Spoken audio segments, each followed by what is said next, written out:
You want to change government? Change it on the floor of Parliament. That's not using my people. Vote of no confidence. James Marape faces the biggest test as PNG Prime Minister in 5 years. Welcome back to PNG Trends Burner. PNG politics are heating up. The May 28th Parliament session looms large, with a potential vote of no confidence, VoNC, against James Marape as he marks 5 years as Papua New Guinea's Prime Minister, May 28, 2019 to May 28, 2024.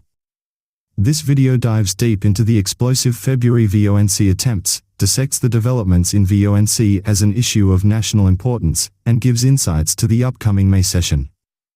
Buckle up, hit subscribe, and join us as we untangle the web of PNG politics. PNG government's actions to deter the vote of no confidence. Remember the constitutional amendment bombshell? Could it dominate PNG headlines again? This serves as a warning to those who intend to manipulate the Constitution to grapple onto power or to serve their own interests or minorities' interests. The Constitution is here that makes us a country, and it's here for the people, by the people, and of the people. The Marape-Rosso government has proposed a controversial amendment to Section 145 of the PNG Constitution. This amendment, if passed, could significantly alter the way democratic governance works in PNG. The proposed amendment focuses on grace period, a provision that currently protects the Prime Minister from a vote of no confidence, VoNC, for 18 months after taking office. This amendment could potentially extend that grace period, making it harder to remove the Prime Minister through a VoNC. The proposal has sparked a heated national debate. The PNG opposition and critics argue that this change undermines democratic processes and weakens accountability. Proponents maintain it promotes stability and allows the government to focus on its agenda. Further complicating the situation, Attorney General Pilar Naningi has sought a court opinion on the eligibility of East Sepik Governor Alan Bird to participate in a potential VoNC as the alternate Prime Minister. This court reference connects to the organic law on the integrity of political parties and candidates, raising questions about potential conflicts. Meanwhile, Prime Minister James Marape has affirmed that a Supreme Court reference won't impede the parliamentary process. The government, through the Attorney General, has filed this reference to seek legal clarity. Do you think the Parliamentary Private Business Committee, PBC, has used the scrutiny of the VoNC notice as a delay tactic? The controversy surrounding the notices of the VoNC under Standing Order 130 of Parliament extends beyond the proposed amendment and the Attorney General's Supreme Court reference. The government's alleged use of delay tactics has further fueled tensions. The Parliamentary PBC, chaired by Hila Governor Philip Undialu, initially scrutinized the VoNC motion and identified discrepancies.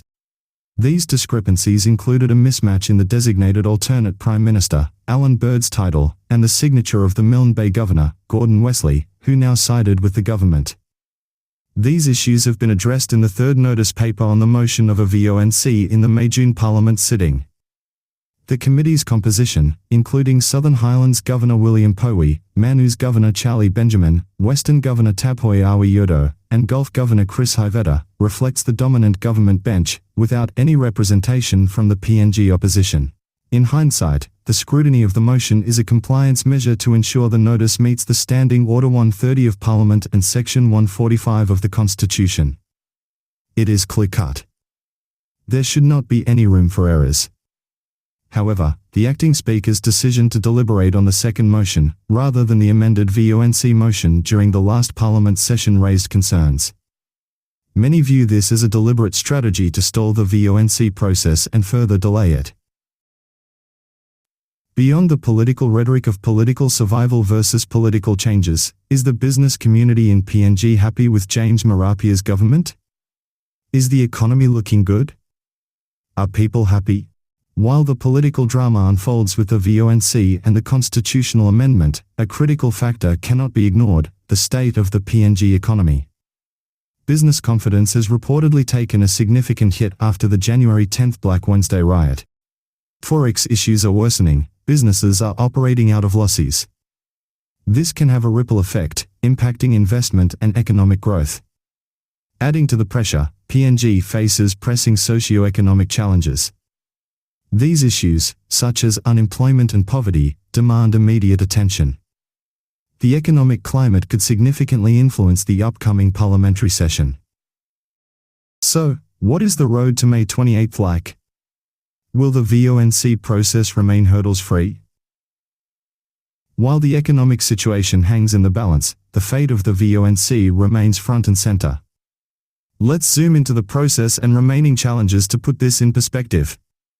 The opposition has already submitted the notice of motion on the VoNC against Prime Minister Marape. The Parliamentary Private Business Committee, chaired by Hila Governor Philip Undialu, will typically deliberate on VoNC motions on Wednesday. Here's a potential timeline for the upcoming events. On the 20th, filed with the Speaker a motion for a vote of no confidence against the Prime Minister only. The Speaker received it, signed it and acknowledged it, and according to the standing orders of the Parliament, all private business matters are dealt with on Thursday. So we are confident. Come 28th of May, when Parliament resumes, 29th of May, the committee will convene on this motion, and on the 30th of May, the Speaker is expected to announce to the people of Papua New Guinea that a motion of no confidence has been received, and therefore Parliament will be adjourned for this motion to be debated 7 days thereafter. Following week, a one-week adjournment allows for lobbying and horse trading amongst MPs.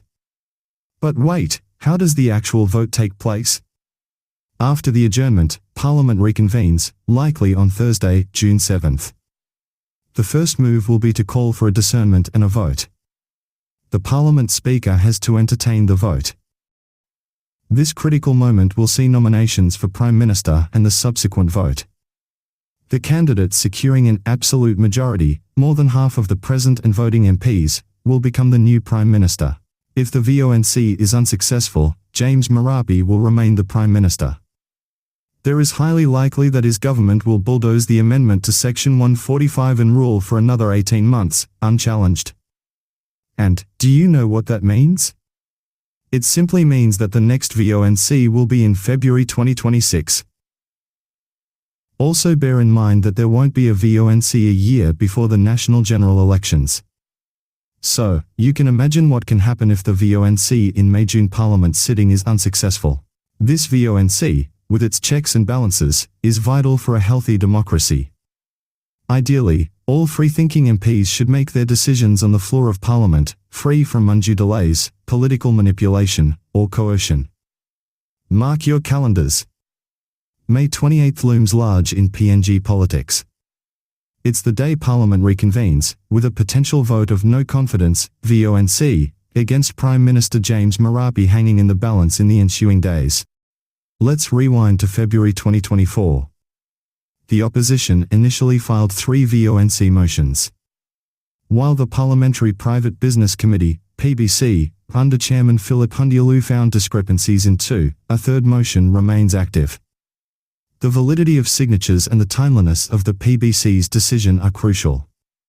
With a significant threshold already met to trigger a VoNC debate, any further delays raise concerns about transparency and adherence to democratic processes. What do you predict will happen?